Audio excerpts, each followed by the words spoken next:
Your personality decides how people treat you, and your confidence decides how far you go. Right now, people are judging you within seconds at work, in public, even online. They notice the way you speak, the way you carry yourself, and the way you react. If you don't control those things, you're letting others control the way they see you. Most people wait for confidence to magically appear. They think it will come with time. It doesn't. You build it by taking small intentional steps every single day. And the same goes for your personality. It grows when you actively work on it. In this video, I'm going to give you simple, practical, daily tips you can start using right now to improve both. No fluff, no theory, just real actions that make people notice you, respect you, and take you seriously. Stay with me until the end, because the changes you make today can completely shift your life. Chapter 1. Look people in the eyes when they talk. When you want to improve your personality and confidence, one of the most powerful actions you can take is to look people in the eyes when they talk. This might sound simple, but it's not something everyone does. Many avoid it. They look away, down at the floor, or over someone's shoulder. Sometimes they do it out of nervousness. Other times out of habit. But here's what you need to know. Eye contact is not just about looking. It's about connection. It's about showing the other person that you are present, that you value them, and that you respect yourself enough to be seen. Think about the last time you spoke to someone who kept looking away. How did it feel? Did you feel fully listened to? Probably not. You might have felt they were distracted, disinterested, or even hiding something. Now, imagine speaking to someone who looks directly at you with calm, steady eyes. You feel like they are really hearing you, like they care about the conversation, like they are confident in themselves.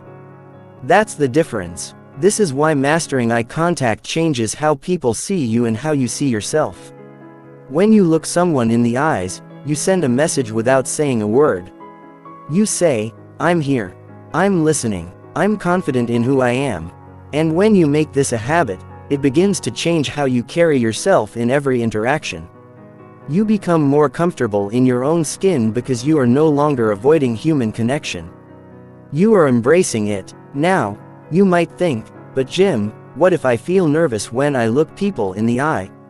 That's natural. Many people feel that way at first. But here's the truth. Confidence is not something you wait for. It's something you build. If you wait until you feel completely confident to make eye contact, you'll be waiting forever. You start by doing it even when you feel nervous. You start small. Maybe you hold eye contact for just a few seconds at a time. Then you increase it. With practice, it stops feeling uncomfortable and starts feeling natural. Here's how you can start building this skill today. First, when someone speaks to you, turn your body slightly toward them. Remove distractions. Don't glance at your phone or around the room. Focus. Look into their eyes, not in an intense or aggressive way, but with a calm and steady presence. If it helps, notice the color of their eyes. This keeps your focus naturally in place. When you respond, keep that same steady gaze for a few seconds before looking away briefly. Then return to it. This creates a rhythm that feels natural and keeps the connection alive. Pay attention to how people respond when you do this. You will notice they lean in more. They share more openly. They treat you with more respect. And here's something important. You'll also notice that you feel more in control of the conversation. You'll feel grounded, stable, and clear. That's what real confidence feels like. Eye contact also shapes the impression people form about you. In business, strong eye contact communicates reliability and authority. In personal relationships, it shows sincerity and trust. In every area of life, it tells people you believe in yourself. And the more you practice it, the more it becomes part of your personality. Of course, you don't want to overdo it. Constant unbroken staring can make people uncomfortable. Confidence is about balance. You want enough eye contact to show presence and respect, but not so much that it feels unnatural. Think of it as being fully there in the moment with no rush to escape the interaction. When they speak, your eyes tell them, "You matter to me right now." And when you speak, Your eyes tell them, I believe what I'm saying. Over time, this simple habit begins to reshape how you see yourself. You will notice you no longer shrink back in conversations. You no longer feel invisible in a group. You stop doubting whether you belong in a room. You start to feel that your voice matters. And because you feel it, others feel it, too. When you walk into a room and meet someone's gaze, you make an immediate impression. People notice. They remember you. You stand out not because you are loud or trying to take up space, but because you carry yourself with quiet certainty. You show that you are not afraid of being seen. This is one of the foundations of both personality and confidence. There's also a deeper benefit here. When you practice looking people in the eyes, you train yourself to stay in the present moment. When you practice looking people in the eyes, you train yourself to stay in the present moment. You are not lost in your head worrying about how you look or what to say next. You are engaged. You are aware. You are connected. And people feel it. This presence is magnetic. It draws people to you. It makes them want to spend more time with you. And that's how real relationships are built, whether personal or professional. If you struggle with shyness or self-doubt, this habit can help you break out of that shell. At first, it will feel like a conscious effort. You will have to remind yourself over and over. But eventually, it becomes automatic. And when it does, you'll notice you no longer avoid people. You approach them. You no longer speak softly hoping not to be noticed. You speak clearly because you know your words have weight. Your personality becomes sharper, more defined, more authentic. This is why I believe that learning to look people in the eyes is one of the fastest ways to improve your personality and confidence. It costs you nothing. You can start right now. And yet it changes everything from the way people treat you to the way you feel about yourself. So here's your challenge for today. In every conversation you have, whether it's with a friend, a colleague, a family member, or even a cashier at the store, make eye contact. Hold it long enough to show you're listening and that you're not in a rush. If it feels awkward at first, push through it. That's the moment you're building strength. That's when the change is happening. In the coming days, you will notice that conversations feel more natural. People will open up more to you. They will remember you as someone who listens. And you will start to carry yourself with a level of confidence that doesn't need to be forced.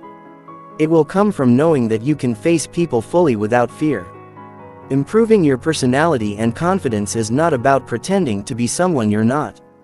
It's about becoming more comfortable being who you are. And one of the most powerful ways to do that is to stop hiding. Stop looking away. Look people in the eyes when they talk. Stand there. Be present. Own that moment. This is a small action, but it sends a strong message. You believe in yourself and you're not afraid to be seen. If you start practicing this today and commit to it daily, you'll see the difference not in months or years but in days. Because the moment you start showing up fully in your conversations, people will see you differently. More importantly, you will see yourself differently. And that change, that shift in how you feel about yourself is the real reward. Chapter 2. Say your opinion even if it feels uncomfortable. Speaking your opinion when it feels uncomfortable is one of the most important skills you can ever develop for building confidence and shaping a strong personality. It is not just about having a voice. It's about using it even when your heart is racing and you would rather stay silent. People often avoid sharing their real thoughts because they fear being judged, disliked, or misunderstood. But if you let fear decide when you speak, you'll spend your life agreeing with things you don't agree with, following paths you don't believe in, and hiding the real you from the world. That's not living fully, and it's certainly not how you build strength of character. There will be times when you know the truth, but saying it will cause tension. You might be in a meeting where everyone is nodding along with a bad idea. You might be with friends who are all agreeing on something you know is wrong. In moments like these, your mind starts debating. Should I say something? What if they think I'm wrong? What if I make things awkward? That inner hesitation is exactly where confidence is tested and built. The easiest choice is to stay quiet. The better choice, the one that shapes your personality, is to speak. When you share your opinion, Even in uncomfortable moments, you prove to yourself that your voice matters. You stop waiting for approval to exist. And the more you do this, the less fear controls you. You begin to trust yourself in every environment. That trust becomes part of your identity. It shows in how you stand, how you talk, and how people respond to you. It's important to understand that saying your opinion doesn't mean being rude, harsh, or forcing your ideas on others. Confidence is not aggression. The goal is not to win every discussion.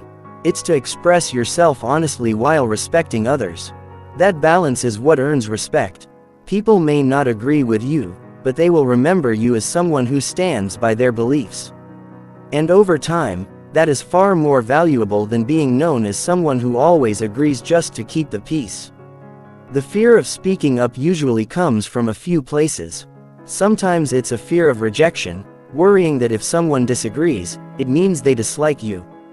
Other times it's the fear of making a mistake in front of others, and in many cases it's simply a habit built over years of staying silent. The good news is that habits can be broken. You can train yourself to speak up just like you can train yourself to work out or learn a new skill. It starts with small steps. If you're not used to sharing your opinion, begin in lower stake situations. If you're in a group deciding where to eat, say what you prefer, instead of saying, "I don't mind." If you're discussing a topic you know something about, share your knowledge instead of waiting for someone else to say it first. These small moments teach your mind that nothing bad happens when you speak up. And each time you do it, you take another step toward breaking the pattern of silence. Once you start building that habit, you'll notice something powerful. Speaking your opinion is not just about the moment. It shapes how people view you long term. In your workplace, it positions you as someone who can contribute ideas and think independently. In your personal life, it makes you someone who is real and trustworthy. People can sense when you are authentic, and authenticity attracts respect. Now there's another truth you need to accept. Sometimes when you speak your opinion, people won't agree with you. That's okay. Disagreement is part of life. What's not okay is silencing yourself just to avoid it. When you're willing to share your perspective, knowing that some people will reject it, you are free. You no longer depend on everyone's approval to feel secure. That freedom is a core part of true confidence. One of the biggest mistakes people make is thinking they need the perfect words before they can speak up. They overthink every detail, and by the time they're ready, the moment has passed. Understand this. You don't have to be perfect to be valuable. Your opinion is worth hearing, even if it's not perfectly polished. Confidence comes from expressing yourself clearly and honestly, not from delivering a flawless speech. To make your opinion land well, focus on your delivery. Speak at a steady pace. Keep your tone calm but firm. Look at the person or people you're addressing. Avoid fidgeting or looking away. These small physical actions reinforce your words with presence. People don't just hear what you say, they feel how you say it. And when your presence matches your message, your words carry weight. Saying what you believe also changes how you see yourself. You start to feel more responsible for your own life. You stop waiting for others to take the lead. You stop letting situations pass by where your voice could have made a difference. This builds a sense of pride. Not the arrogant kind, but the kind that comes from knowing you didn't hide. That pride becomes a quiet source of strength you carry everywhere. There's also another benefit you may not think about. When you speak your opinion, you give permission for others to do the same. Many people stay quiet for the same reasons you might have. They're afraid of judgment, of awkwardness, of making a mistake. When you break that silence, you make it easier for them to follow. This creates better conversations, deeper relationships, and stronger teams. You will face moments where the discomfort of speaking feels overwhelming. Maybe your voice shakes. Maybe your heart races. That's not a sign to stop. That's a sign you're growing. Growth never feels completely comfortable. If you wait for the nerves to go away before you speak up, you'll stay in the same place. The courage to speak while nervous is what transforms you. One useful way to prepare yourself for uncomfortable moments is to think about your values ahead of time. Know what matters to you. If you are clear about what you stand for, it's easier to speak up when a situation challenges those values. You won't have to scramble to decide. You'll already know where you stand. This clarity makes your confidence stronger because you're not just speaking randomly. You're speaking from a place of conviction. You should also understand that speaking your opinion is not about dominating a conversation. It's about contributing. That means you also have to listen. Confidence is knowing your opinion matters. But wisdom is knowing that others' opinions matter too. When you respect both, you become the kind of person people want to hear from because they know you're not just talking, you're engaging. Over time, speaking your opinion in uncomfortable moments becomes less about courage and more about habit. You'll notice that you no longer hesitate as much. You'll begin to feel comfortable addressing a room, stating your position in a meeting, or expressing a different viewpoint among friends. What once felt like a risk will start to feel natural. The people who succeed in life are rarely the ones who always stayed safe and silent. They are the ones who are willing to risk being uncomfortable in order to be true to themselves. If you want to build a personality that stands out and confidence that holds up under pressure, you need to be one of those people. Start practicing today. The next time you feel that hesitation rising in your chest, the urge to stay quiet when you have something real to say, choose the harder option. Speak. Say your opinion clearly and respectfully. Then notice how you feel afterward. You'll realize the discomfort passes quickly, but the strength you gain stays with you. Do it again tomorrow and again the next day. This is how you change who you are in the eyes of others and more importantly in your own eyes. Each time you speak your opinion, even when it feels uncomfortable, you are proving to yourself that your voice matters, that your presence matters, and that you have the courage to stand by what you believe. Over time, this will not just improve your confidence, it will become the foundation of the person you are proud to be. Chapter 3. Greet people first to show you are confident. Greeting people first is one of the simplest yet most powerful habits you can develop if you want to project confidence and leave a strong impression. Many people underestimate how much influence this one action has on how others see you and how you feel about yourself. When you take the initiative to greet someone, you are showing that you are open, approachable, and secure enough to be the one to start the interaction. You're not waiting to be noticed. You're taking the first step to connect. That sends a powerful signal to the world about who you are.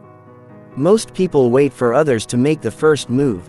They look down at their phones, pretend to be busy, or wait until they're sure the other person will acknowledge them first. The problem with this approach is that it keeps you passive. It makes you appear uncertain, even if you're not. Confidence is about showing presence without hesitation, and greeting people first is a clear and direct way to do that. When you walk into a room and say, "Good morning," or "Hi, how are you?" before anyone else does, you set the tone. You're establishing the energy of the interaction from the start. People respond to that leadership. They see you as someone who is comfortable engaging with others. Over time, they begin to expect that you will be the one to bring warmth and positivity to a situation, and that reputation builds trust and respect. It's important to understand that greeting people first is not just about being polite. It's about influence. The first few seconds of any interaction often determine how the rest of it will go. If those seconds are filled with hesitation or silence, you lose an opportunity to shape the exchange. But when you greet first, you're controlling the first impression. You're saying without words, "I'm comfortable here. I'm glad to see you. I'm ready to engage." Some people hold back because they feel awkward or fear being ignored.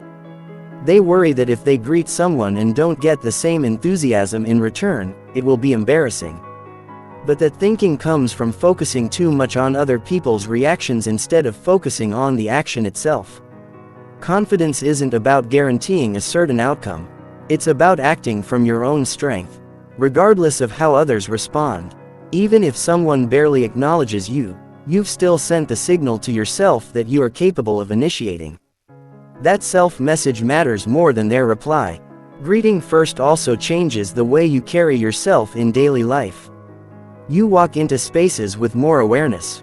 You're not just trying to blend into the background. You're participating. You're paying attention to people, noticing their presence, and acknowledging. This awareness makes you sharper socially because you're not just thinking about yourself. You're thinking about the environment and the people in it. It's worth mentioning that the way you greet people matters. A weak or hesitant greeting can send the opposite message from what you intend. If you mumble or barely look up, you're not projecting confidence. The goal is to make your greeting clear, audible, and paired with genuine eye contact. Stand or sit upright. Speak with enough volume to be heard without shouting. Add a small natural smile to show warmth. These details combine to create an impression that's both friendly and self-assured. This habit also creates opportunities. People remember those who acknowledge them. They remember feelings. If you consistently greet people first, you'll find that more people approach you, more conversations start naturally, and more relationships form. You'll become known as someone who's easy to talk to, and that reputation can open doors socially and professionally. In a workplace, greeting colleagues before they greet you can shift the culture around you. It reduces barriers, increases cooperation, and helps you stand out in a positive way. In social settings, it breaks the tension of unfamiliarity and helps others relax. Even in everyday public situations, a shop, a coffee line, a neighbor's driveway, a simple hello initiated by you can turn a silent moment into a connection. One key to building this habit is to make it automatic. Don't overthink it or wait for the perfect moment. As soon as you see someone you know, greet them. If you're passing a stranger in a friendly environment, give a quick hi or good morning. At first, you may have to consciously remind yourself, but after enough repetition, it becomes second nature. And once it's second nature, your personality starts to be defined by this easy confidence. Greeting people first can also help break patterns of social anxiety. Many people avoid interactions because they fear rejection.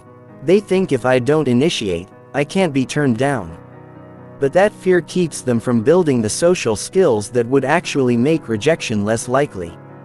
By greeting first, you face that fear in small doses. You give yourself proof over and over that starting interactions is not as risky as your mind makes it seem. Over time, those small victories add up to a stronger self-image. You might also notice that when you greet people first, they often mirror your energy. If you greet someone with a clear voice and relaxed expression, they are more likely to respond in kind.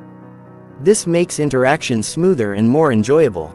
It also puts you in a position of subtle leadership because you've established the tone and pace of the exchange. For this to be most effective, your greeting should match the context. In a formal setting, you might use good afternoon or nice to see you. In casual settings, hey or hi, how's it going works well. The important thing is that it feels natural coming from you.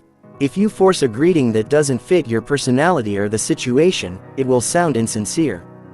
Confidence is not about pretending. It's about expressing yourself in a way that's real and comfortable.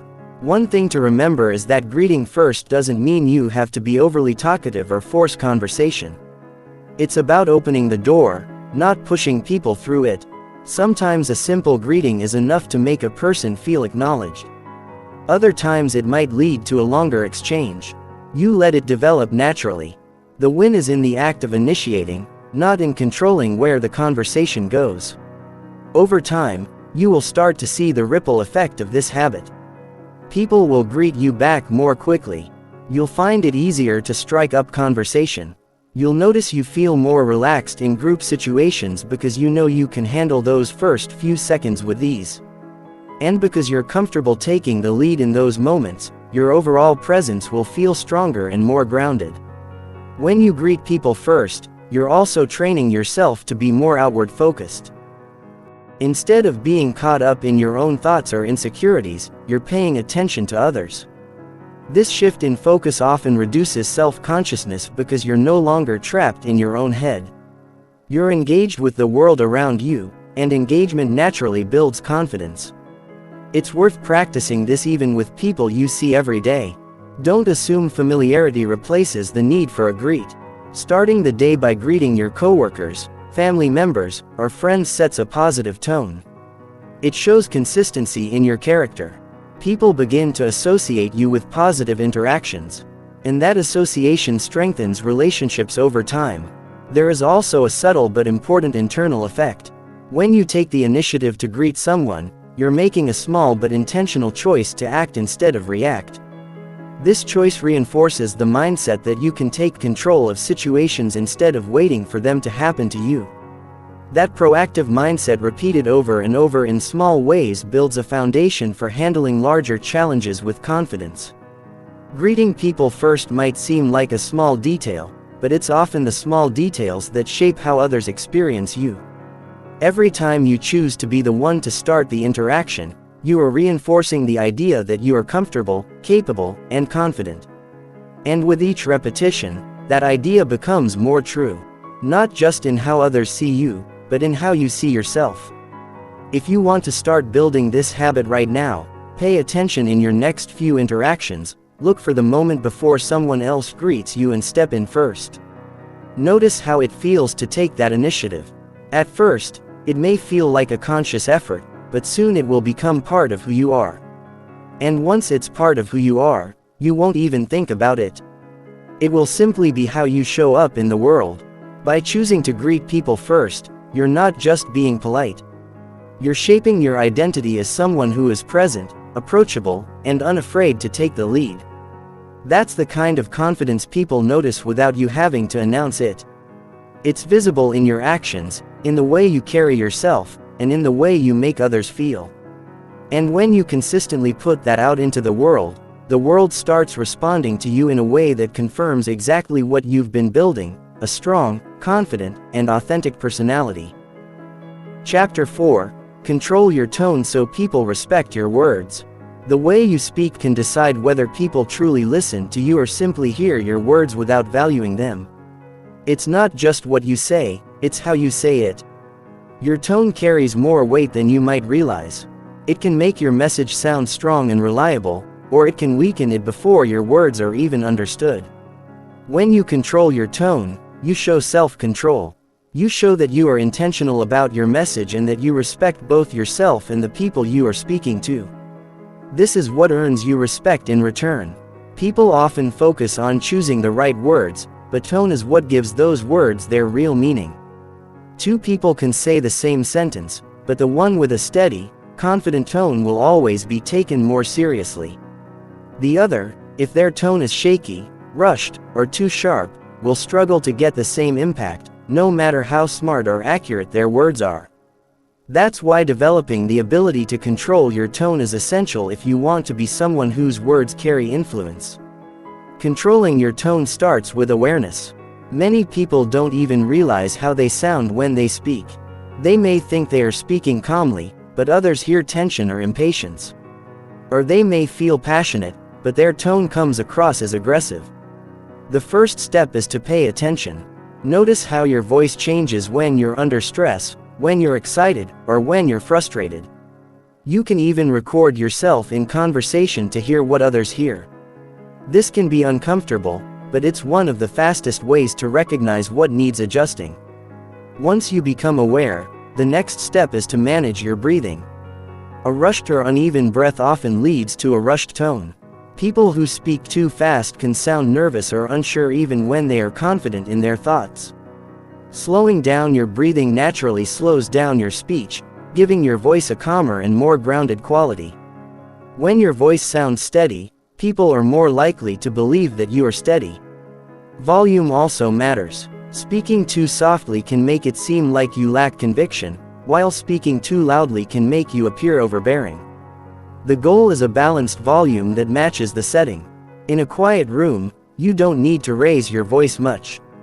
In a large space or noisy environment, you need more projection, but without shouting. Adjusting your volume to fit the moment shows that you are in control of the situation. Tone is also shaped by pace.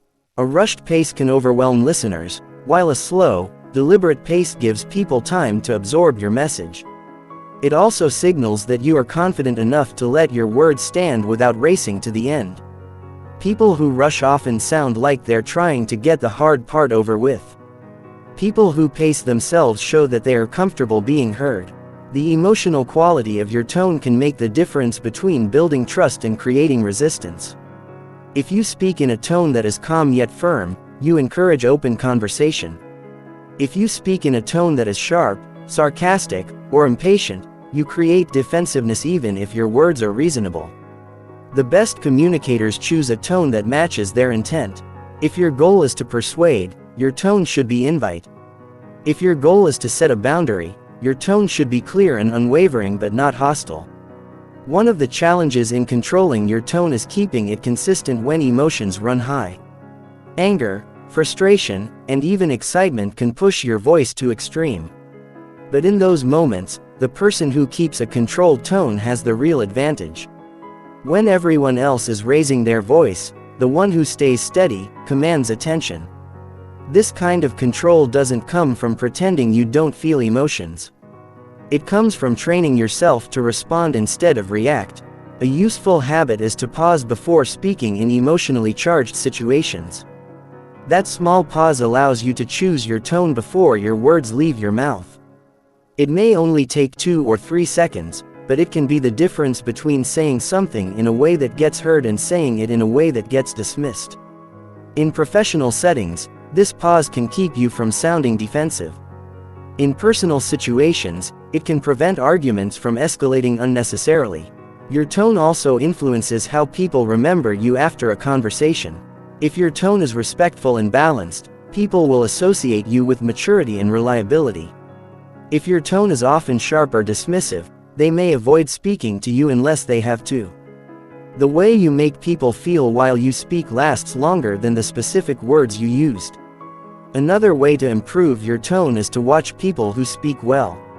Pay attention to public speakers, leaders, or even colleagues who have a natural command when they talk. Notice how they use pauses, how they control their volume, and how they balance warmth with authority. You can learn a great deal by observing and then practicing these techniques in your own way. One mistake people make is thinking that controlling tone means sounding flat or emotionless.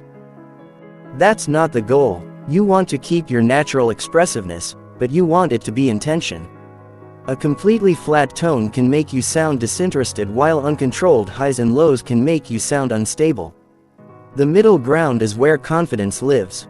Expressive enough to engage people, steady enough to earn trust. It's also worth noting that different situations call for different tones. A team meeting where you're motivating others requires more energy in your voice. A serious one-on-one conversation might require a softer, slower delivery. The ability to adjust your tone based on the situation shows adaptability, and adaptability is a form of intelligence people respect. The relationship between tone and respect is especially important when you're trying to influence decision.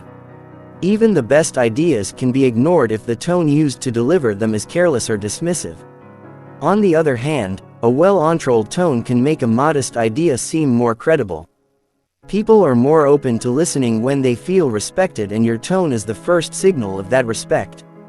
In moments of disagreement, controlling your tone becomes even more critical. If you raise your voice or sound irritated, the other person will focus on your tone instead of your message.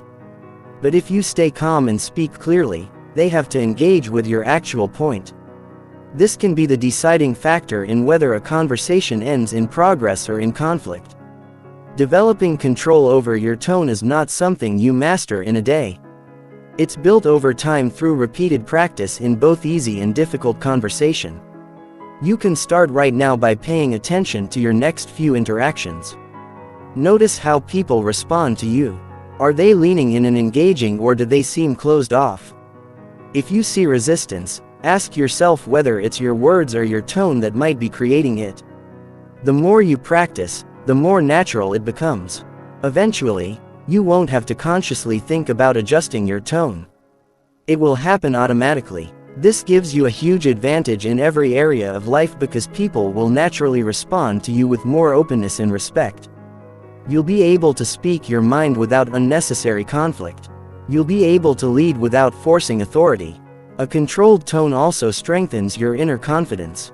Knowing you can handle any conversation without losing control of your voice gives you a steady kind of self-assurance. You stop worrying about being misunderstood because you know you're presenting your message in the clearest and most respectful way possible. And when you know that about yourself, you speak more often, you share more ideas, and you step into more opportunity. Every conversation is a chance to reinforce this habit. Whether it's a quick exchange with a stranger, or a serious discussion with a colleague, make the choice to control your tone, stand or sit upright, breathe steadily, speak at a pace that allows your words to land, and keep your voice steady. When you do this consistently, people will listen, not because you demanded it, but because you earned it. When people respect your words, they also respect you. And controlling your tone is one of the most reliable ways to make sure that happen. It's a skill worth developing because it serves you everywhere in your work, in your relationships, and in your personal growth. The more you master it, the more powerful your communication becomes, and the more influence you have in shaping your life. Chapter 5. Stand still when speaking to hold full attention. When you speak, every part of your body communicates something. Even before people process the words you say, the way you move, the way you hold yourself, the way you stand, it all sends messages to the people watching and listening. If you want your words to carry weight, you need to create the conditions that help people focus entirely on them. One of the most effective ways to do this is to stand still while you speak. Staying grounded physically sends a message of self-control and certainty. It tells your audience, whether it's one person or a room full of people, that you are in command of your message and you are worth listening to. Many people don't realize how distracting unnecessary movement can be. They fidget, shift their weight from one foot to the other, tap their hands, or constantly adjust their clothes. Some pace back and forth without realizing it. These actions might feel natural in the moment, especially if you're nervous, but they dilute the strength of your delivery. People's eyes start following your movements instead of focusing on your words. Their attention shifts from the content of your message to the way you're moving. By eliminating these unnecessary movements, you make it much easier for your message to land. Standing still does not mean being stiff or rigid. It means being stable, composed, and intentional with any movement you make. Your body should support your words, not compete with them. When you are grounded, you create a sense of presence that is impossible to ignore. People instinctively give more attention to someone who appears steady and composed because it communicates confidence and authority. The moment you begin speaking, your audience, whether consciously or unconsciously, starts forming an impression about you. If you appear restless, that impression will be one of uncertainty. If you are still focused and calm, that impression will be one of confidence. This is true in every setting. In a job interview, in a meeting, on stage, in a conversation with a friend, or even while introducing yourself to someone new. To stand still effectively, you first need to be aware of your own physical habit. Most nervous movement happens without conscious thought. The next time you speak, pay close attention to what your body does. Do you sway side to side? Do you rock on your heels? Do you cross and uncross your arms? Once you notice these habits, you can start replacing them with a grounded stand. Stand with your feet shoulder width apart. Keep your weight evenly distributed. Relax your shoulders. Let your arms rest naturally at your sides when you're not using them to emphasize a point. This position not only looks confident, but also feels stable, which helps calm your nerves. Another key part of holding attention is using purposeful movement when you choose to move. If you step forward slightly while making a strong point, it feels intentional and adds emphasis. If you use a hand gesture to illustrate an idea, it draws the listener in. But when you move without purpose, it drains the power from your delivery. People should never feel like you're moving because you're unsure. They should feel like every movement adds something to your words. Standing still while speaking also helps you project your voice more effectively. Constant movement can make your voice sound uneven or rushed. A stable stance allows you to breathe properly, control your tone, and maintain a steady pace.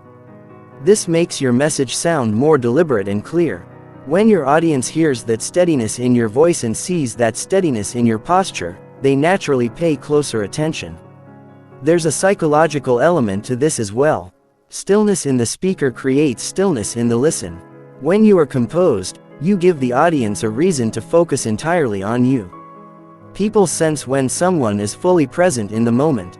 They can feel when your attention is on the conversation rather than on your own discomfort. That presence is magnetic. It draws people in without you having to force it. It's important to remember that stillness is not about suppressing your energy. Energy is crucial to engaging people, but it should be directed into your words and facial expressions rather than scattered into restless movement. When your energy is focused, it amplifies the meaning of your words instead of competing with them. This is why some of the most compelling speakers in the world can stand in one spot and still hold the attention of hundreds of people. They channel their energy into their message, not into random physical actions. This habit is equally powerful in one-on-one situation. If you're speaking to someone about something important and you keep glancing away, shifting your position or moving around, they might feel like you're distracted or unsure.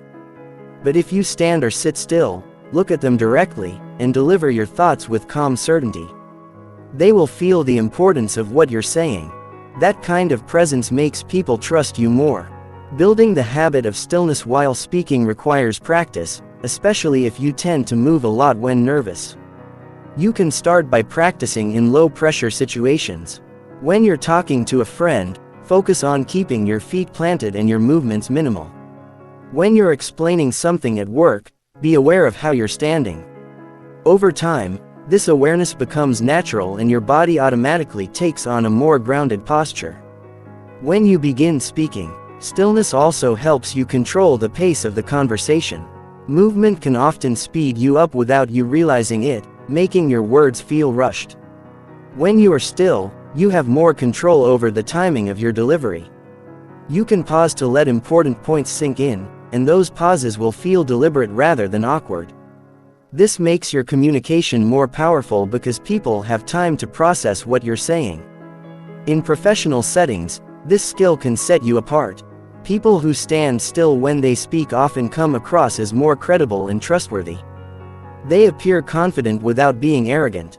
They create an environment where people want to listen because there's no distraction from the message. In leadership roles, this is invaluable. If you can hold people's attention without relying on movement, your influence grows significantly. Stillness can also help you manage your own nerve. When you're physically grounded, your body feels more stable, and that stability helps settle your mind. Nervousness often shows up in restless movement. So, by consciously reducing that movement, you signal to yourself that you are in control. This feedback loop works both ways. The more still you are, the more confident you feel. And the more confident you feel, the more naturally still you become.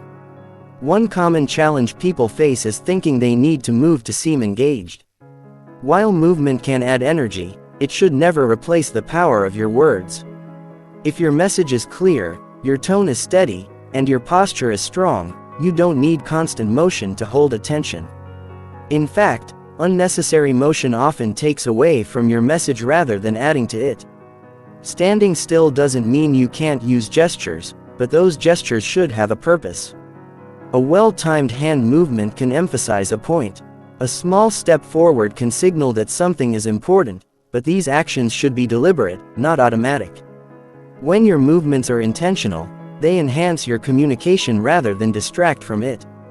The key is to make stillness a natural part of how you communicate, not something you only do in formal situations.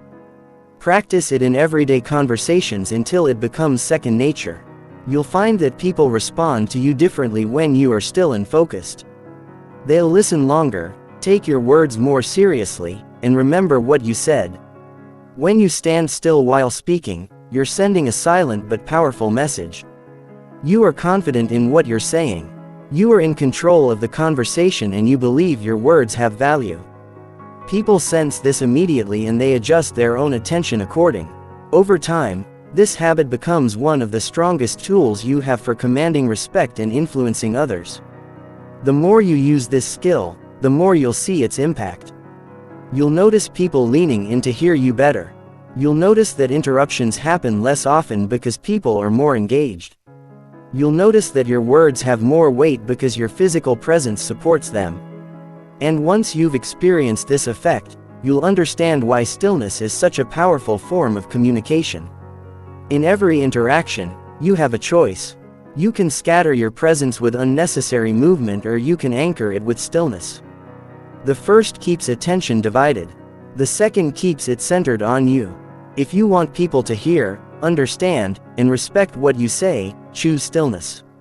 Let your words do the work, supported by a posture and presence that say clearly without a single extra movement that you are worth listening to. Chapter 6. Challenge yourself daily with tasks you usually avoid. The fastest way to grow as a person and build lasting confidence is to face the very things you usually avoid. Everyone has tasks they push aside. They are often the ones that feel uncomfortable, intimidating, or simply inconvenient. But avoiding them over and over builds a pattern of hesitation. Each time you skip a challenge, you send yourself the message that you're not ready for it. Over time, that message becomes a belief, and that belief limits your growth. The only way to break it is to do the opposite. Take on those very tasks every single day until the fear or resistance they create no longer controls you. Challenging yourself daily doesn't mean trying to do something impossible. It means deliberately stepping into situations that stretch you, even if they're small. It could be making a phone call you've been putting off, speaking up in a meeting, trying a workout you've been avoiding, or learning a skill you've been telling yourself you're not good at. These actions may seem minor in isolation, but their real value comes from the habit they create. When you train yourself to face challenges instead of avoiding them, you rewire the way you approach life. The truth is, confidence is not built in comfort. It's built in the moments when you feel tension. When you notice that small voice telling you to step back and you choose to move forward instead. The people who seem naturally confident are often the ones who have trained themselves to keep moving through discomfort. They've learned that the moment of hesitation is the exact place where growth happens. You might think that doing one difficult thing a day won't make much of a difference. But imagine what happens when you repeat that for weeks, months, and years. You'll face hundreds of challenges you once avoided. Each one will leave you a little stronger, a little braver, and a little more capable.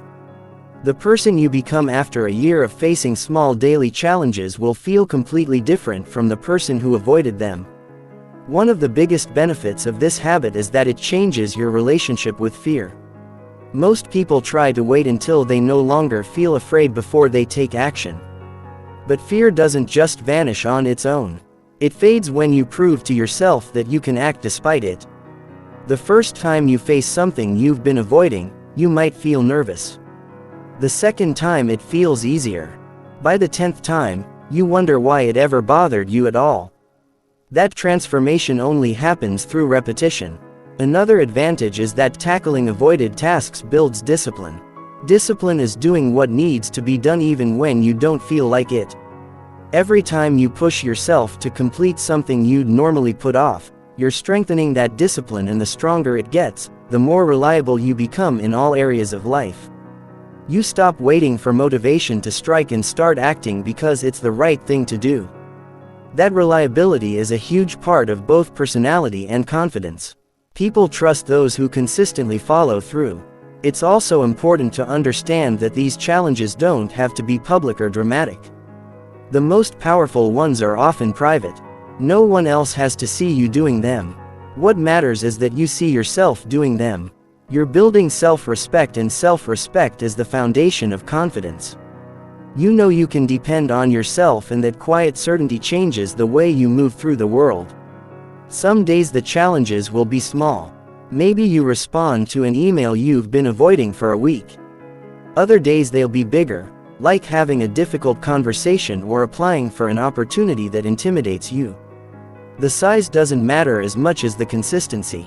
The key is to make it a non-negotiable part of your day. One thing you usually avoid must get done today. No exception. When you start this habit, you may notice resistance creeping in quickly. Your mind will try to talk you out of it. It will give you excuses, distractions, and rationalizations. That's when you need to remember why you're doing this. Not to be perfect, but to become stronger. Each time you break through that resistance, you prove to yourself that you are in control, not your excuses. The changes you experience from this habit aren't just mental. Physically, you'll notice a difference in how you carry yourself. You'll walk with more purpose, speak with more assurance, and approach situations with less hesitation. That's because your brain starts to associate challenges with success instead of failure. The more often you win those small daily battles, the more you expect yourself to win in the future. There's also a ripple effect. Once you start challenging yourself in one area of life, you naturally start doing it in others. You might begin by pushing yourself at work, and soon you're taking on personal goals you've been avoiding. You might start with physical challenges, and eventually you're initiating conversations you once found intimidating. The habit spreads because you've built the muscle of action. One important thing to keep in mind is that challenges don't always need to be about fixing weaknesses. They can also be about expanding strengths. If you're already good at something but tend to stay within safe limits, push beyond them. Enter a competition, aim for a higher standard, or take on a project with more responsibility than you're used to. Growth happens at the edge of your comfort zone. Whether that edge is in a weakness or a strength, the most valuable outcome of this habit is how it shapes your identity. You stop seeing yourself as someone who hesitates and start seeing yourself as someone who acts. That shift in identity is powerful because once you believe you're the kind of person who takes action, you'll look for opportunities to prove it again and again.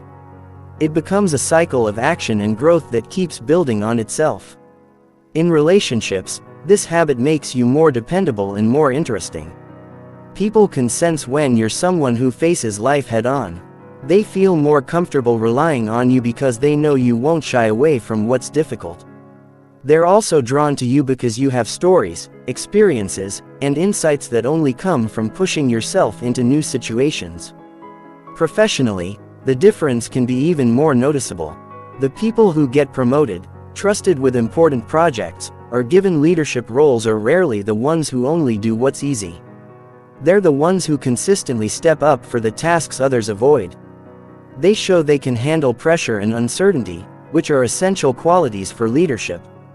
By making daily challenges part of your life, you're training yourself for these moments before they arrive.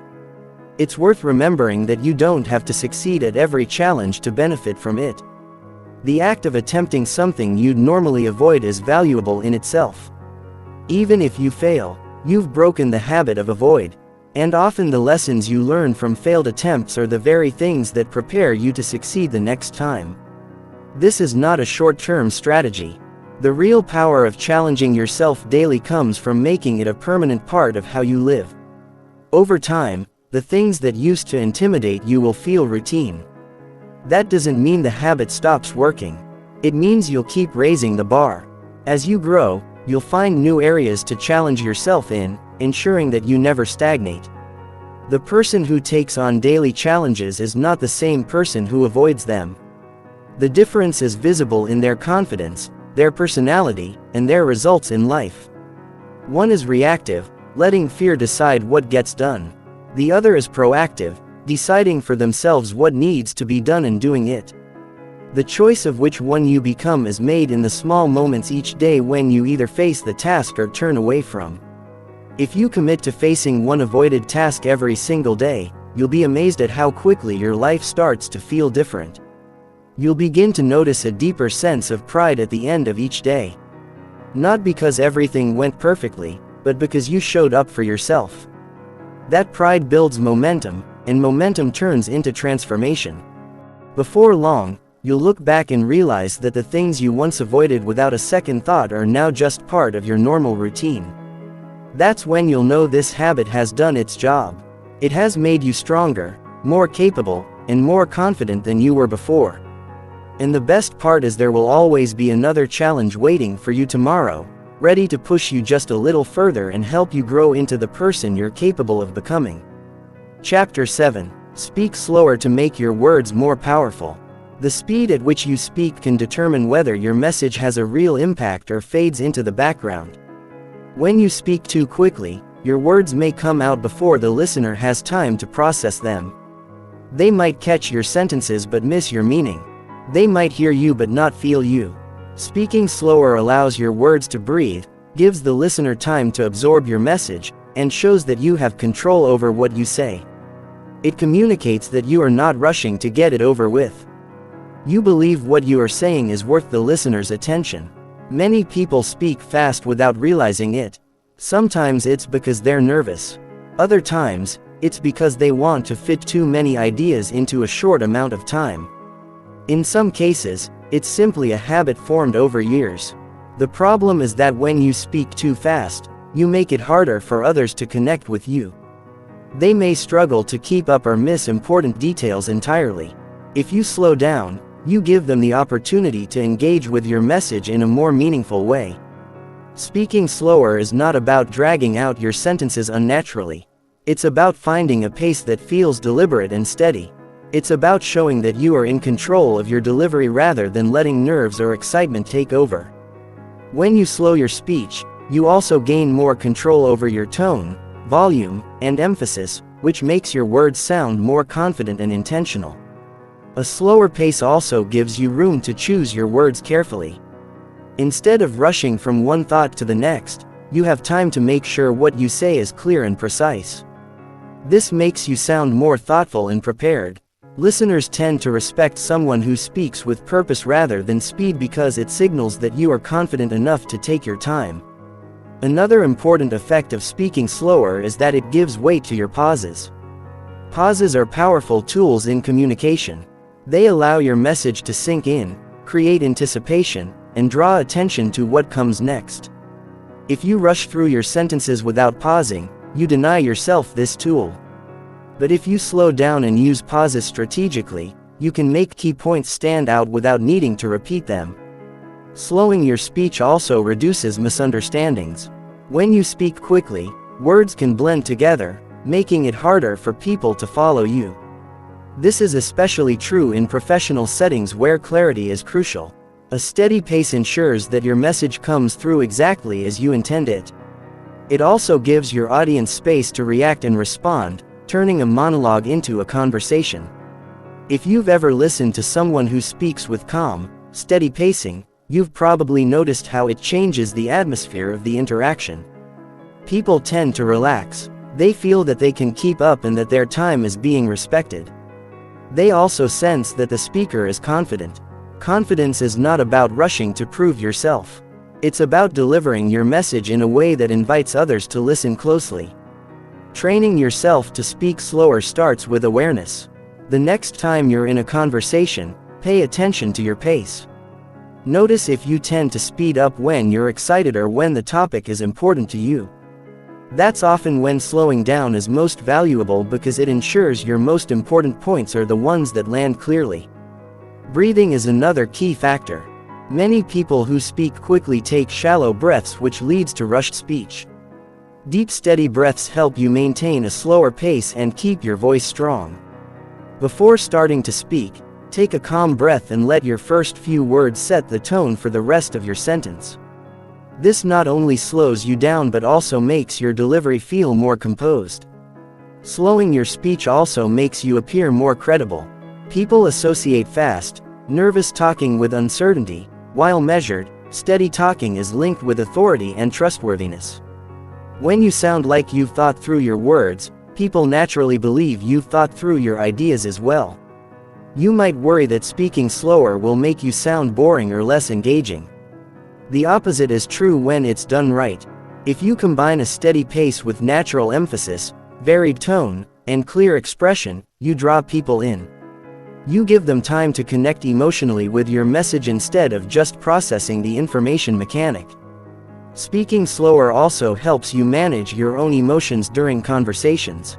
In moments of conflict or stress, a slower pace keeps you from blurting out something you might regret. It allows you to maintain composure even when the topic is difficult. This is one of the reasons leaders and skilled communicators often speak more slowly during serious discussions. They are controlling the energy in the room and showing that they are thinking as they speak. In social situations, speaking slower makes your conversations more engaging.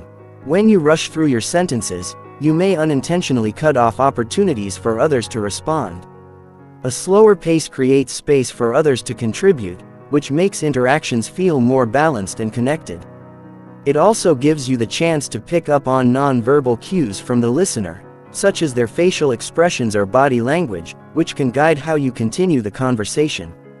To make speaking slower a consistent habit, practice it in low-pressure situations first. Use it when telling a story to a friend, explaining a concept to someone, or even reading something aloud to yourself. Focus on enunciating each word clearly, and allowing short pauses between ideas. Over time, this pace will feel natural, and you'll be able to use it in higher pressure situations without thinking about it. It's also helpful to remind yourself that silence is not your enemy. Many people rush because they are uncomfortable with even a brief pause. But silence, when used intentionally, can be one of the most powerful tools you have. It gives your listener a moment to think and makes them more attentive to what you say next. It can turn an ordinary sentence into something memorable simply by giving it space to land. Speaking slower is a skill that impacts every area of life. In professional settings, it can help you lead meetings, give presentations, or handle negotiations more effectively. In personal relationships, it can make your conversations deeper and more meaningful. In everyday interactions, it can make you someone people enjoy listening to because you make them feel included and respected.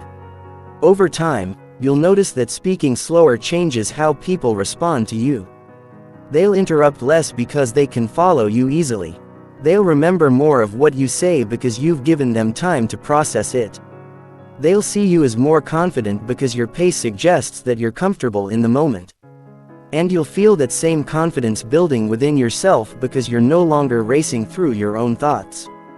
You're controlling them. The ability to slow your speech is not just about communication. It's about present. When you slow down, you're not just giving your listener more time. You're giving yourself more control.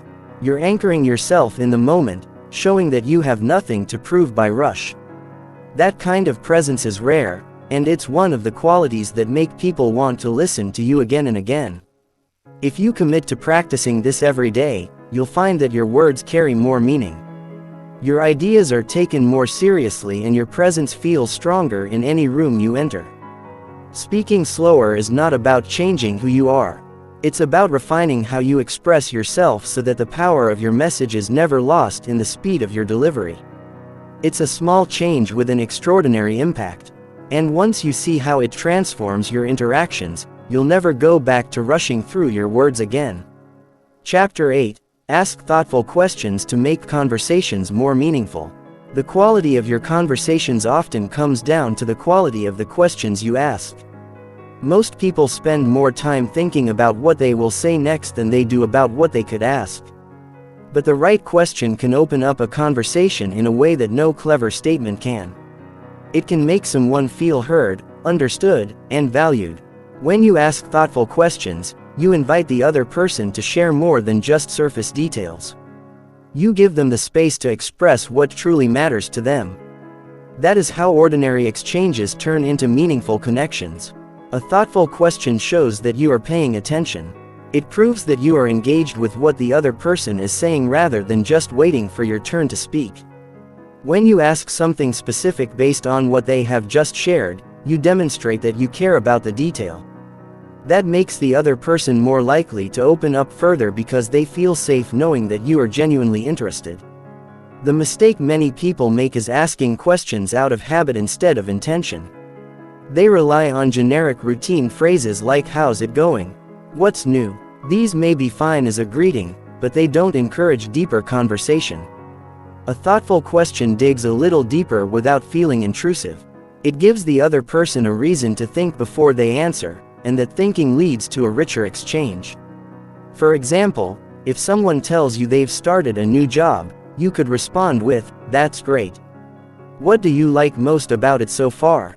That question invites them to share their feelings, experiences, and perspectives rather than just giving a short factual answer. If someone mentions they've been busy, instead of saying, "Oh, that's good," you could ask, "What's been taking up most of your time lately?" These kinds of questions turn a brief update into a more meaningful conversation. Asking thoughtful questions also shifts the focus away from yourself and toward the other person. This is important because people naturally enjoy talking about their own lives, especially when they feel someone is truly interested.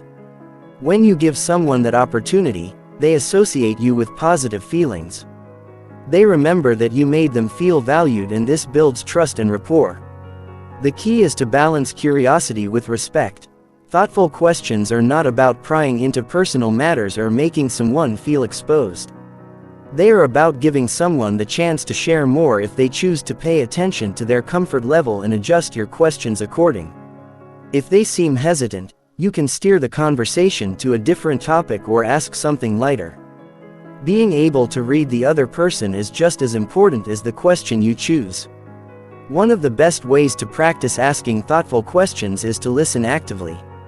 This means not just hearing the words, but noticing the tone, the pace, and the emotions behind them. Often, the most meaningful questions come from picking up on something subtle, a slight change in expression, a pause before answering, or a shift in energy. If someone hesitates when talking about a project, you might say, "It sounds like there's more to that story. What happened?" This shows you noticed more than just the surface. Another benefit of asking thoughtful questions is that it keeps conversations flowing naturally. Instead of jumping from topic to topic, you create a rhythm where one answer naturally leads to the next question. This keeps both people engaged and reduces awkward silences. It also makes you a better conversational partner because you are guiding the interaction without dominating it. In professional settings, thoughtful questions can set you apart as someone who is attentive and solution-oriented.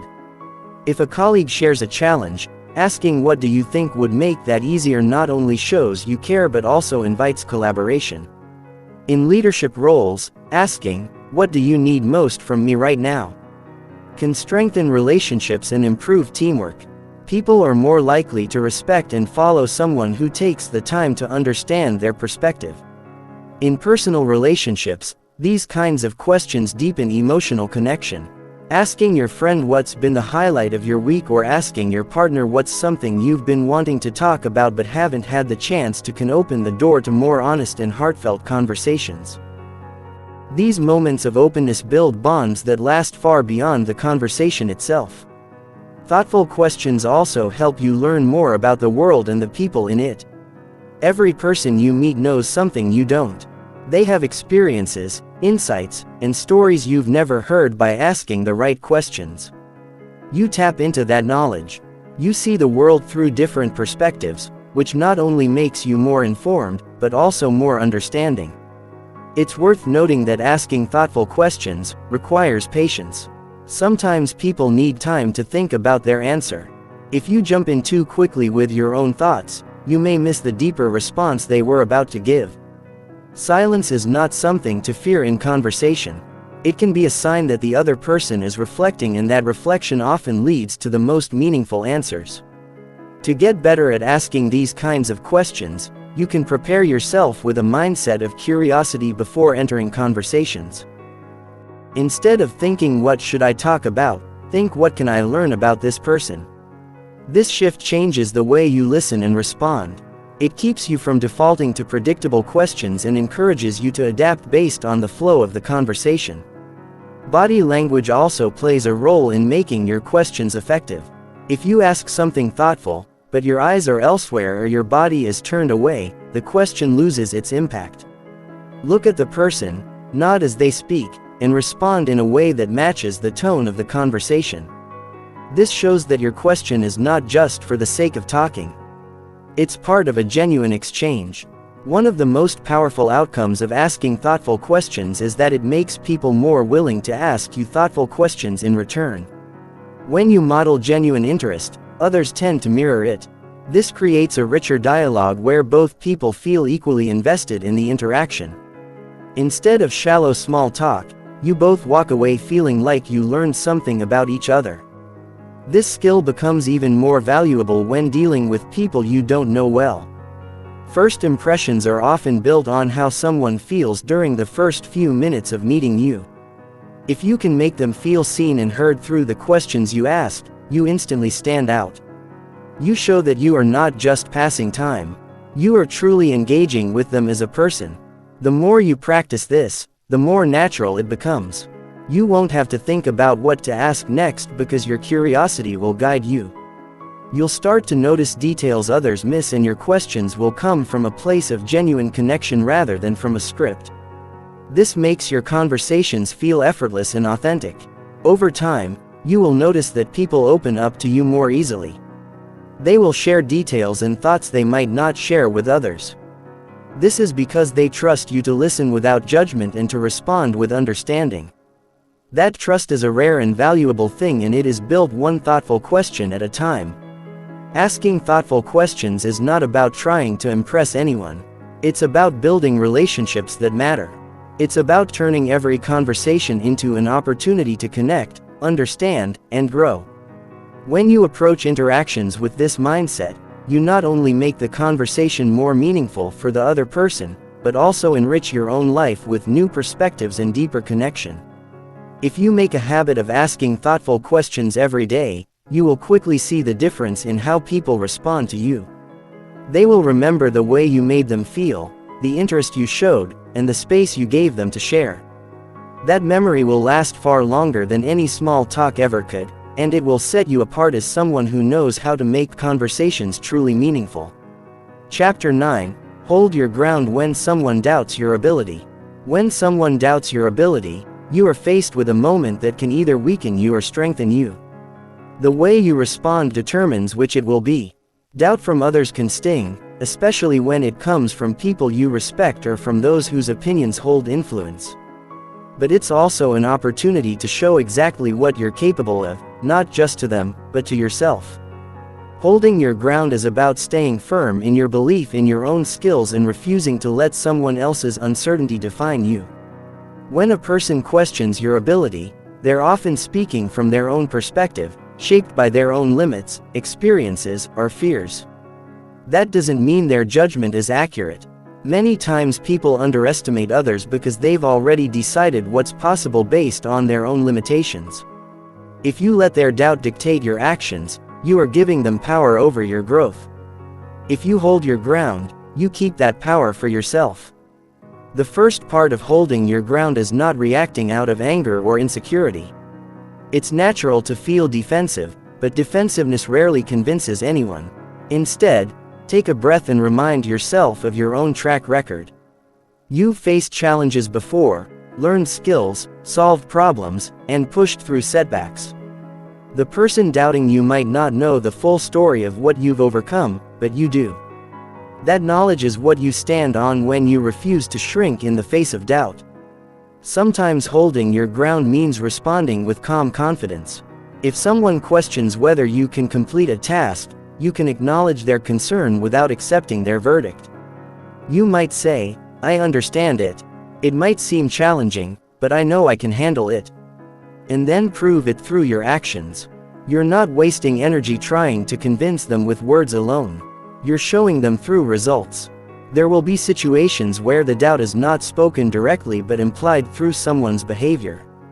They may overlook you for an opportunity, hesitate to trust you with responsibility, or subtly suggest that someone else might be better suited. In those moments, you still have the chance to demonstrate your ability by staying consistent and delivering strong work over time. Consistent results are impossible to ignore. It's important to remember that not all doubt is malicious. Sometimes people genuinely don't know what you're capable of because they haven't seen it yet. But whether the doubt is rooted in ignorance, caution, or underestimation, your approach is the same. Stand firm, do the work, and let your performance speak. If you crumble under doubt, you validate it. If you rise above it, you erase it. Holding your ground also requires being clear about your own standards. When you know what you expect from yourself, you won't be as shaken by what others expect of you. You won't need constant reassurance or permission to go after what you want. You'll operate from a place of self-trust, which is the strongest foundation you can have when others are unsure of you. There's another layer to this. Sometimes the person doubting you is yourself. Internal doubt can be even more damaging than external doubt because it works from the inside out. When external doubt meets internal doubt, it can stop you before you start. That's why building self-belief through preparation, skill development, and daily discipline is so critical. If you've done the work, you'll have the proof you need to push back against both your own fears and anyone else's. When someone doubts your ability in a public setting, the temptation can be to overcompensate, to prove yourself right then and there in an aggressive way. But the strongest position is often restraint. A calm, steady demeanor shows that you are not rattled. It shows that you value action over argument. People notice when you remain composed under pressure. It sends the signal that you are capable of handling more than just the task at hand. You can handle the challenges that come with it. It's also worth recognizing that you don't need everyone to believe in you. You only need enough belief in yourself to keep moving forward. There will always be critics, skeptics, and people who fail to see your potential. If you stop every time you meet one, you'll never finish anything worthwhile. Part of holding your ground is accepting that some people will never change their minds, and that's fine. Your growth and success are not dependent on their approval. At times, doubt from others can be used as fuel. It can push you to sharpen your skills, work harder, and prepare more thoroughly. This isn't about trying to prove someone wrong for the sake of their opinion. It's about using the situation as motivation to raise your own standards. You turn their doubt into a reason to become even better, which benefits you in the long run, regardless of what they think. Maintaining professionalism when someone doubts you is essential. If you respond with hostility or sarcasm, you risk damaging your credibility. But if you respond with focus, persistence, and quality work, you strengthen it. Even if the person never admits they were wrong, others will see how you handled the situation and respect you for it. You should also be ready to back up your confidence with preparation. Belief in yourself is important, but it's most powerful when paired with skill and readiness. If you've put in the time to prepare, you can stand your ground without hesitation. If you haven't, doubt from others might hit harder because deep down you'll know the solution is simple. Do the work ahead of time so that when the moment comes, you can meet it without flinching. In some cases, holding your ground means asking for the opportunity to show what you can do. If someone is unsure about you, you can say, "Give me the chance to handle this, and I'll show you the results." This approach is proactive. You're not waiting for them to change their mind on their own. You're taking initiative to create the proof they need to. As you develop this habit, you'll notice that your resilience grows. Situations that once would have shaken you will start to feel manageable. Instead of avoiding challenges where others might doubt you, you'll seek them out. You'll see them as opportunities to strengthen your reputation and your self-image at the same time. Holding your ground is not about being stubborn for the sake of it. It's about knowing when to stand firm because the goal or task is worth it. It's about understanding your own value and refusing to let someone else's limited perspective define your capabilities. The more you practice this, the more natural it becomes. You start to respond to doubt with action instead of emotion. And that shift is what builds lasting confidence. In the end, the most important opinion you have to manage is your own. If you can walk away from a situation knowing you stood firm, stayed true to your standards and gave your best effort, you've won regardless of what anyone else thinks. That's the kind of self-assurance that doesn't fade because it's built on proof you've given yourself again and again. The next time someone doubts your ability, take it as a signal to steady yourself, not to shrink. Speak clearly, act decisively, and follow through with the work. Show them through consistency and results that their doubt was misplaced. Even if they never say it out loud, they'll know. More importantly, you'll know.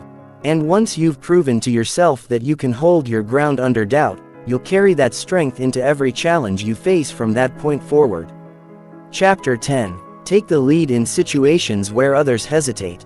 There are moments in life when a group is faced with a decision, a challenge, or an opportunity, and everyone looks around waiting for someone else to move first. These moments are not always dramatic. They can be as small as deciding where to go for a meeting or as big as steering a team through a difficult project. In these situations, hesitation spreads quickly. People are afraid of making the wrong choice, of standing out, or of taking on responsibility that could bring criticism. But those are the exact moments where leadership is built. If you step forward when others stay still, you not only move the situation forward, you also show yourself and others that you are willing to take ownership when it matters. Taking the lead when others hesitate is not about trying to dominate or control every situation. It is about recognizing when progress depends on someone making the first move and having the courage to be that person. In many cases, the hesitation of others has nothing to do with lack of ability. It's about fear of judgment or uncertainty about the next step. By stepping up, you cut through that uncertainty and create momentum. People naturally respond to movement. Once someone takes the lead, it becomes easier for others to join in and contribute. This willingness to lead is noticed, even if it's not always acknowledged out loud. In workplaces, leaders are often identified not by their titles, but by their actions. When a problem arises and you are the one to suggest a path forward, people remember it. In social situations, friends and acquaintances gravitate toward those who make things happen instead of waiting for things to happen. Over time, this habit of stepping up creates a reputation. You become the person people look to when decisions need to be made. One of the reasons people hesitate is the fear of being wrong. The risk of failure can be paralyzing if you see it as a permanent mark on your credibility. But strong leaders understand that failure is not the enemy and action is. Even if the decision you make doesn't lead to a perfect outcome, it moves you forward and gives you information you wouldn't have had otherwise. That information can be used to adjust and improve. But without that first step, there's nothing to build on. Taking the lead also means accepting responsibility for the outcome, good or bad. This is where real confidence comes in. Anyone can speak up when they know their choice will be safe and successful. But it takes self-assurance to act when the result is uncertain. This is why leading in moments of hesitation builds more than just influence. It builds inner strength. You prove to yourself that you can handle the weight of responsibility, and that self-knowledge makes you more decisive in the future. To lead effectively in these situations, you need to stay calm while others are uncertain. Panic or rushed energy will make people less likely to follow your direction. Instead, take a moment to assess the situation. Think about the most logical next step, even if you don't have the full picture yet. Then, communicate clearly and act with purpose. When others see that you are steady and decisive, they are far more likely to trust your lead. It's important to remember that leading when others hesitate does not mean you have to have all the answers. Many people think leadership is about having the perfect solution right away. But in reality, it's often about creating a starting point. You can say, "Here's what I think we should try first," and then adjust as new information comes in. This approach not only gets things moving but also invites others to contribute without feeling the pressure of making the first move themselves over time. Stepping up in moments of hesitation teaches you to be comfortable with uncertainty. Most people wait for clarity before they act. But clarity often comes after you've taken the first step, not before. When you learn to move despite uncertainty, you separate yourself from those who wait for perfect conditions. Perfect conditions almost never come, and if they do, they don't last. Progress belongs to those who act before they have every detail. Another key part of taking the lead is being willing to stand out. In moments of hesitation, the group blends together in stillness. The person who steps forward immediately stands apart, and not everyone is comfortable with that attention. But if you want to grow in influence, you have to be okay with being visible. Visibility brings both praise and criticism, and leadership is about being willing to handle both. This habit also creates personal growth far beyond the immediate situation. You begin to see yourself differently, not as someone who waits for direction, but as someone who can provide it. That identity shift changes the way you approach opportunities. You stop asking, "Will someone else handle this?" and start asking, "What can I do to move this forward?" That proactive mindset leads to more achievements and deeper self-confidence. In professional life, the ability to take the lead in moments of hesitation is one of the traits most valued by employers and teams. It signals initiative, problem-solving ability and reliability. In personal life, it can strengthen relationships because people trust you to step up when it matters. Friends, family, and colleagues start to see you as dependable. Not just when things are easy, but when things are uncertain. One challenge you may face is the fear of overstepping. You might worry that by taking the lead, you're stepping into someone else's role or making people uncomfortable. The way to handle this is to focus on collaboration rather than control. You can say, "Here's what I suggest we do. What do you think?" This shows that you're willing to act, but you're also open to input. It invites cooperation rather than resistance, and it still breaks the cycle of hesitation. Another obstacle is self-doubt. You might think, "Who am I to take the lead here?" The answer is simple. You're the person who's willing to see. That alone puts you ahead of the many people who wait for someone else to go first. You don't need to be the most experienced or the most knowledgeable. You just need to be willing to start. And that willingness is what builds experience and knowledge over time. Leading in moments of hesitation also strengthens your decision-making skills. The more you practice, the better you get at assessing situations quickly and choosing a course of action. You become more comfortable making decisions with limited information, which is a skill that benefits every area of life. And because you've built this habit, you're less likely to freeze when unexpected challenges arise. It's also worth noting that people often remember who took the lead in difficult or uncertain situations. They may forget the exact details of what happened, but they will remember the person who gave direction and created movement when no one else would. That memory can shape how they see you for years to come, influencing opportunities and relationships in ways you might not expect. The more you practice this, the more natural it becomes. At first, you might have to consciously push yourself to step up. Over time, it will feel auto. You'll see hesitation not as a signal to wait, but as an opening for you to act. That mindset makes you valuable in any setting because you bring clarity and momentum when others bring uncertainty. Taking the lead when others hesitate is one of the clearest demonstrations of confidence. It shows that you trust yourself enough to move forward without needing perfect certainty. It shows that you are willing to take responsibility even when there is risk. And it shows that you value progress over comfort. These qualities will not only set you apart, they will shape you into someone who can handle greater challenges and greater opportunities. If you make this a habit, you'll notice that hesitation no longer intimidates you. You'll start to see it as your cue, the moment when your role becomes clear. You'll find that people seek you out for guidance, not because you always have the perfect answer, but because they know you will act when others are stuck. That kind of trust is earned through action, and it's built one decisive moment at a time. Every time you take the lead in a moment of hesitation, you are building your confidence, your reputation, and your ability to influence the direction of event. Those moments are not just about solving a problem. They're about shaping who you are. And the more you step into them, the more you become the kind of person who doesn't just watch life happen, but takes part in creating.